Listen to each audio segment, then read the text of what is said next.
Castlevania Vampire Kiss. Not to be confused with Rondo of Blood for the PC Engine, aka TurboGrafx 16. No, Vampire Kiss came out 2 years after Rondo of Blood in 1995. It's believed to be a semi-remake. Some say the Snes version is a downgraded version of the game. I feel like both games are entirely different. Most obviously the PC Engine version we could play as 2 characters. Not only that, there's cutscenes of his voice acting. Or should I say voice talking, I don't know. But either way, I'm here to talk about something else, a game that stands out on its own. Vampire Kiss, Castlevania.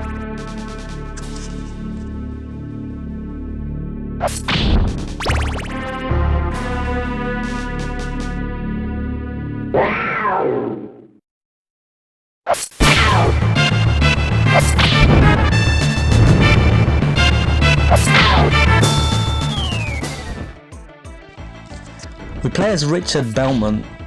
He's slaying his whip as usual. Unlike Super Castlevania, our guy can't whip in all directions. It's a shame, but I guess it just cranks up the difficulty. The controls feels a bit clunky. It really does take it back to the NES controls. In the game, you have several other special weapons you can pick up, including daggers, holy waters, axes, time-slowing thingamajibs and other stuff. The story is the same as usual. Dracula has been resurrected and a member of the Belmont family sets off on a quest to slay him.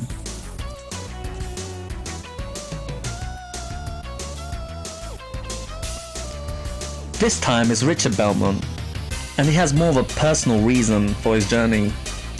Several town peoples have been kidnapped, including his sister, Maria, and his girlfriend, Annette. Unlike previous Castlevanias before this, there are multiple endings for the game. There are several levels and you can take different paths through the games, depending if you're successful or not in doing certain bits of the game. The levels are challenging enough, but the bosses can be difficult, especially if you don't have the special weapon or enough hearts. You're kinda screwed.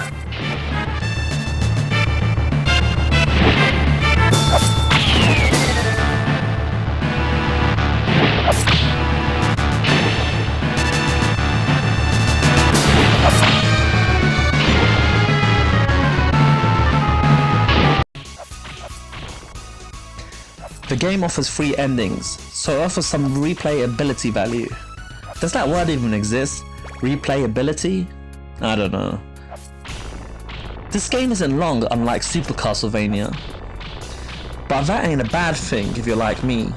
Sometimes I just want to beat a game. I don't mind short games. It's the challenge I like. The controls may not be the best, but this game does have that side-scrolling magic, mixing a very much anime feel to the beloved Castlevania series.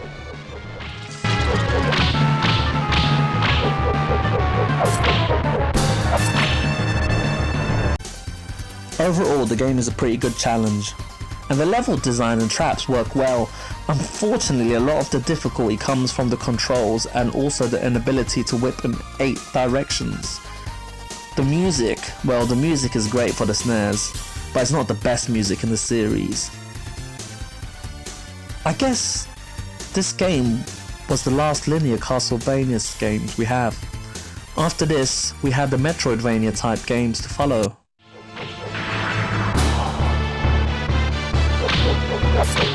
And we know from here the game to follow was the Symphony of the Night for the PlayStation.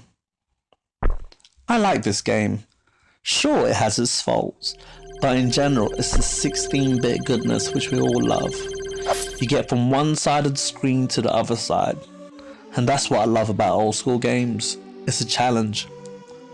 And sure, this game offers a challenge. This is exactly what we expect from Castlevania.